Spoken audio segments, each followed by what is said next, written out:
అందరికీ నమస్కారం అండి. ఆంధ్రప్రదేశ్ డిఎస్సి అభ్యర్థులకు సంబంధించి ఒక important update. Merit list versus selection లిస్ట్గా టఫ్ ఫైట్ అయితే జరుగుతుందండి. ఉల్టా పుల్టా మళ్ళీ కొత్త టెన్షన్ అయితే షురూ కాబోతుంది. లాస్ట్ ప్రాసెస్ మొదటిగా అయితే వచ్చేసింది. యాక్చువల్గా సర్టిఫికేట్ వెరిఫికేషన్ అనేది అభ్యర్థులందరికీ కూడా మెరిట్ లిస్ట్, తర్వాత సెలక్షన్ లిస్ట్, తర్వాత సర్టిఫికేట్ వెరిఫికేషన్. అయితే ఈ సర్టిఫికేట్ వెరిఫికేషన్ లిస్ట్ మొదటికి వచ్చింది, మెరిట్ లిస్ట్ లాస్ట్కి వెళ్ళింది. ఇది ఎక్కడ న్యాయం? అసలు ఏం జరుగుతుంది? మెరిట్ లిస్ట్ ఎందుకు ఇవ్వడం లేదు, సెలక్షన్ లిస్టే ఎందుకు ఇస్తారు అనే విషయాలు ఈ వీడియోలో తెలుసుకుందామండి. ముందుగా డిఎస్సి అభ్యర్థులందరికీ కూడా మన ఛానల్ తరఫున ఒక చిన్న అప్డేట్ అయితే ఇద్దామని ప్రత్యేకంగా ఈ వీడియో చేయడం జరిగింది. చాలామంది 80+ వస్తేనే జాబ్ వస్తుందని అంటున్నారు. ఇది పక్కా రాంగ్ ఇన్ఫర్మేషన్ అండి. ఎందుకంటే కట్ ఆఫ్ అనేది మన చేతుల్లో లేదు. ఎవరికి కూడా తెలీదు, ఎవరికి ఎన్ని మార్క్స్ వచ్చాయో కూడా తెలీదు. వన్స్ మనకి మెరిట్ లిస్ట్, సెలక్షన్ లిస్ట్ వచ్చాక లాస్ట్ అభ్యర్థి ఎక్కడి వరకు జాబ్ వచ్చిందో ఆ అభ్యర్థి వరకు కట్ ఆఫ్గా నిర్ణయించడం జరుగుతుంది. కట్ ఆఫ్ అనేది ప్రభుత్వం దృష్టిలో లేదు, only selection list, merit list వరకే ఉంటుంది. సో అయితే merit list versus selection list అన్నట్లుగా ఎందుకుంది, అసలు మెరిట్ లిస్ట్ ఇవ్వకపోవడం గల కారణాలు ఏమిటి, సెలక్షన్ లిస్టే ఎందుకు ఇస్తారు? సో ఈ వీడియోలో వీటి గురించి పూర్తి వివరాలు అయితే తెలుసుకుందాం.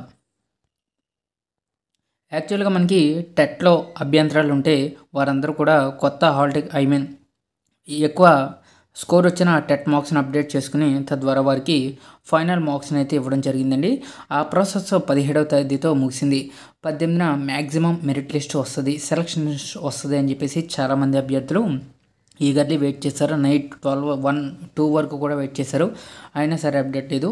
కట్ చేస్తే మార్నింగ్ 5 o'clockకి మనం మొబైల్స్ ఆన్ చేసేలోకి రేపే మెగా డిఎస్సి జాబితా అని చెప్పేసి మళ్ళీ ఒక తుఫాన్ లాంటి అప్డేట్ అయితే తెర మీదకి అయితే వచ్చిందండి. తొలుత సర్టిఫికేట్ పరిశీలనకు సంబంధించి అభ్యర్థుల లిస్ట్ అయితే విడుదల చేస్తాము, అనంతరమే తుది ఎంపిక అని చెప్పేసి మరొక సందిగ్ధ అవస్థలో ఉన్నటువంటి స్టేట్మెంట్ అయితే అభ్యర్థులకి తారసపడడం జరిగింది. అయితే మెగా డిఎస్సి 2025కి సంబంధించి అభ్యర్థుల కీలక జాబితా రేపు విడుదలయ్యే అవకాశం కనిపిస్తుంది. ఇప్పటికే టెట్ మార్కుల సవరణపై పలుమార్లు అభ్యంతరాలు స్వీకరించిన పాఠశాల విద్యాశాఖ క్రీడల కోటాకు సంబంధించి జాబితా కూడా రావడంతో సర్టిఫికేట్ల పరిశీలన ఎంపికైన అభ్యర్థుల జాబితాను విడుదల చేయాలని నిర్ణయించింది.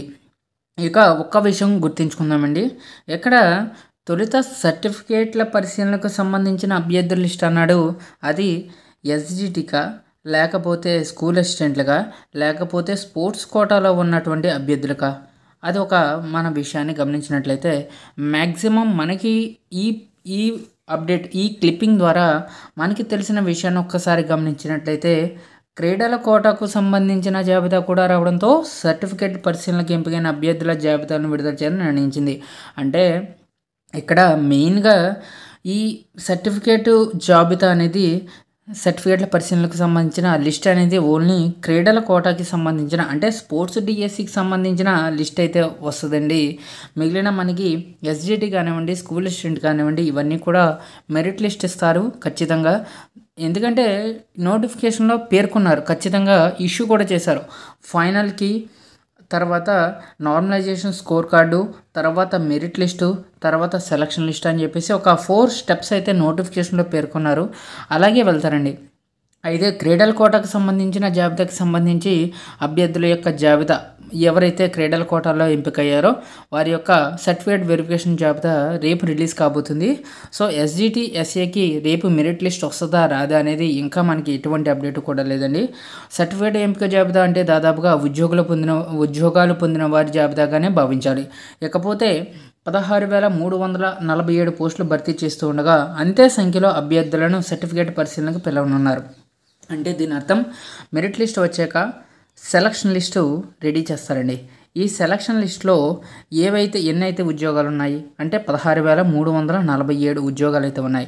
ఈ 16,347 ఉద్యోగాలకి సంబంధించి సెలక్షన్ లిస్ట్ అయితే జిల్లాల వారీగా రెడీ చేస్తారండి. వీళ్ళని మాత్రమే పిలుస్తారు, ఇంకా ఏ ఒక్క అభ్యర్థి కూడా ఎగస్ట్రా అయితే పిలవరండి. సో అంతే సంఖ్యలో అభ్యర్థులను సర్టిఫికేట్ వెరిఫికేషన్కి పిలవబోతున్నారు. వారిలో ఎవరైనా సర్టిఫికేట్లు సక్రమంగా లేకపోతే ఆ సంఖ్యకు సమానంగా తర్వాత మెరిట్ జాబితాలో ఉన్న అభ్యర్థులను అయితే పిలుస్తారండి. సో ఇలా 16,347 మంది సర్టిఫికేట్ పరిశీలన పూర్తి చేసిన తర్వాతే ఉద్యోగాలకు ఎంపికైన అభ్యర్థుల తుది జాబితా విడుదల చేయనున్నట్లు అధికారులు అయితే చెబుతున్నారు. ఇది కొంచెం మనం నమ్మశక్యంగా లేదండి. ఎందుకంటే 16,347 మంది సర్టిఫికేట్ పరిశీలన పూర్తి చేసిన తర్వాత తుది జాబితా మళ్ళీ ఏం రిలీజ్ చేస్తారండి? ఇక్కడే ఆల్రెడీ 16,347 మంది అభ్యర్థుల్ని పిలుస్తారు. వారి యొక్క సర్టిఫికేట్లు పరిశీలిస్తారు. ఎక్కడో కానీ తేడా రాదండి. సో వన్స్ ఈ 16,347 మంది సర్టిఫికేట్ పరిశీలన అయిపోతే ఇంకా మళ్ళీ తుది జాబితా ఏముందండి? ఈ ఈ జాబితా వారికే కదా జాబ్ వస్తుంది. సో ఇది ఒకటి పరిశీలనలోకి తెలుసుకోవాలి.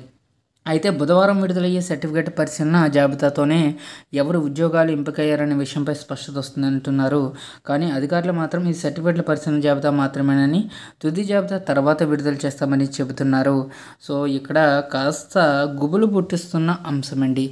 సర్టిఫికేట్ వెరిఫికేషన్ కిందకి పిలుస్తారు, తర్వాత తుది జాబితా ఎందుకు రిలీజ్ చేస్తారు అనేది ఎవరికీ అర్థం కావటం లేదు. ఈ మధ్యలో మనం మెరిట్ లిస్ట్ని అయితే మిస్ చేస్తున్నామండి. మెరిట్ లిస్ట్ ఏమైంది? So question mark. సో అభ్యర్థులు ఈ విధంగా టెన్షన్ అయితే పడుతున్నారండి. సో గుడ్ స్కోర్ చేసిన అభ్యర్థులు ఎటువంటి ఆందోళన పెట్టుకోవద్దండి. మనసు ప్రశాంతంగా ఉంచుకోండి. ఖచ్చితంగా మనకి ప్రయోజనం ఫలితం అయితే కనబడుతుంది. సో ఖచ్చితంగా మెరిట్ లిస్టు తర్వాత సెలక్షన్ లిస్టు రిలీజ్ చేసే విధంగానే ప్రభుత్వం అయితే చర్యలు తీసుకుంటుందండి. ఇది కొంచెం ఇన్ఫర్మేషన్ కొంచెం మనకి నమ్మశక్యంగా లేదు, కానీ అధికారులు అయితే ఇలా చెప్తున్నారు అంటున్నారు. చూద్దామండి అసలు ఏం జరుగుద్దో. రేపైతే ఒక క్లియర్ కట్గా మనకి అప్డేట్ కూడా వస్తుంది. Thank you.